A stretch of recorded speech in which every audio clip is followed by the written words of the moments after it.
شروع کوم په نامه د خدای چې بخښونکی مهربانه دی. خوږو درنو پښتنو اورېدونکو مینهوالو، السلام علیکم ورحمت الله وبرکاتو. کلام: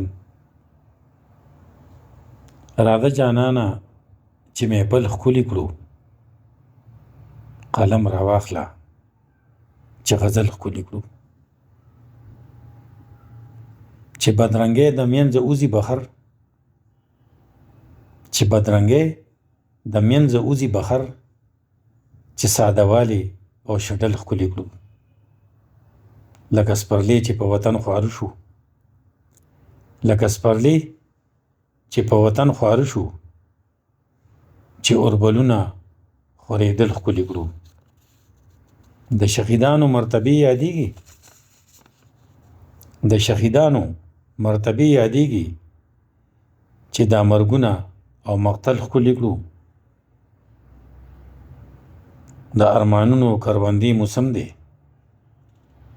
د ارمانونو کروندې موسم دی، چې ارمانونه پیشیندل ښکلي کړو.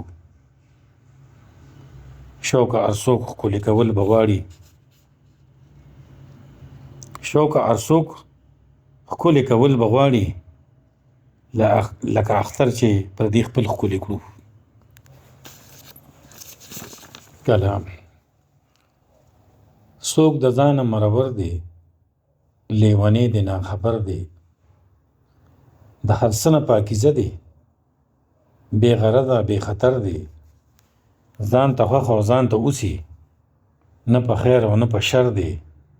بندګۍ نه ناخبره، بندګۍ نه ناخبره، په مثال لکه د غر دی، که یې مینه مخبه شته نه یې مینه مخبه شته.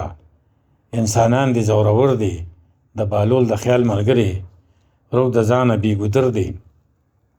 څوک په غار څوک په صحرا کې، څوک د قیس په تصور دی، زمانه ورته خیرانه، ټول د سیل مې جادوګر دی.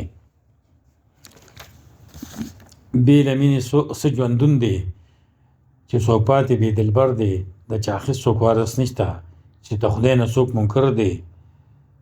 لیوني غوندې څوک نشته، شوق خدای ته په نظر دی. دا کلام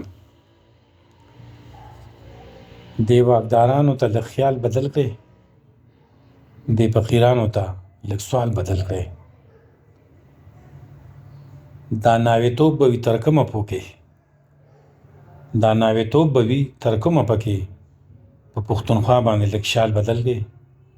لږ شان د امن په لټون کې روزئ، لږ موسمونه په یو خال بدل کړئ. د غربتونو نفرتونه روکړئ، دا غربتونه نفرتونه روکړئ. لږ خیال د مینې په وصال بدل کړئ، چې مرور غاړه غړی اوسیږي. دا د بېلتون منځ کې دیوال بدل کړئ. شوقه په زړه باندې مې داغ جوړ دی، لږ په لنډۍ زنه یې خال بدل کړئ.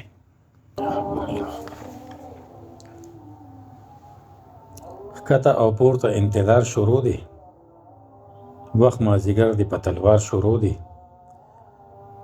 وخت مازدیګر د نیکۍ برخه غواړي، د نوراني جرګې اقرار شروع دی. یو وی زما بل وی زما ده، د وفا جنګ په وفادار شروع دی. سکڼې ماښام ورپسې سم رادومي، د وفا مینې یو روزګار شروع دی. بیا ماسخوتن و نږدې کېږي جانان، د زړه د خوب پکې قرار شروع دی. خدای د بلال غوندې سجدو ته ګوري، بلال اخد اخد پنار شروع دی. شوق د کوم ښکلي محفل یادېږي، شوق صفت د کوم یو یار شروع دی.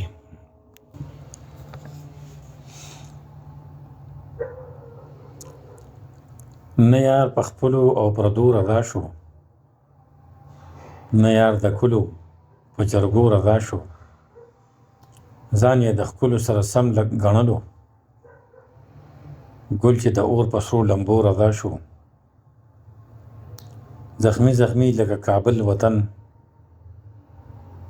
په ځان وجلو په سلګو رضا شو.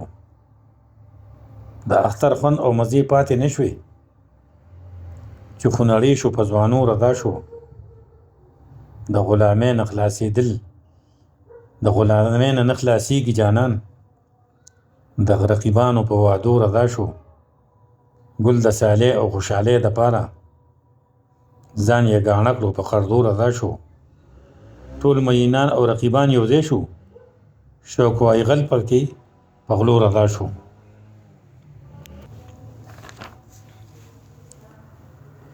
چا پکې لاره موټروې جوړه کړه، چا منصوبه د زندګۍ جوړه کړه.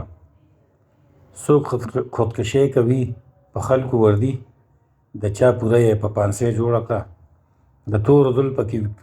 د تورو زلفو پکې وینې ساسي، پکې یې پیغله ګل غوټۍ جوړه کړه.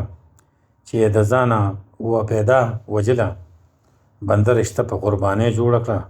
اوس یې په چل او سمون نه پوهېږي، عسکر بې ځایه چې کورسۍ جوړه کړه. زما نه ښکلي پکې نه دي پیدا، ما بندګي په بندګۍ جوړه کړه. آخر به ګټه د پښتون وي پکې، چې ځای په ځای یې ګلالۍ جوړه کړه. ما ورته ځان خورې خزلې پکې، ما یارانه په سادګۍ جوړه کړه.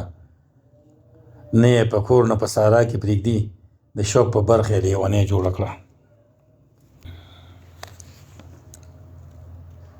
د دې ښکلو نصیبونه به منې، پردوګانې احسانونه به منې. چې د ژوند خرا قصه یې د پښتو واړه کارونه به منې. د دنیا واړه کارونه دي خیران، درجې او ایمانونه به منې. ستا مرګي او رضا دواړه دي یو ځای، سرو لمبو کې صفتونه به منې. تش دوګان د پیر مورید پکې شورو، تعویذونه او چکرونه به منې. سترګې ښکته ملامته کړي سړي، د خیا ښکلي مخونه به منې. شوق د ښکلو صفتونه به منې، زړه راښکونکي غزلونه به منې.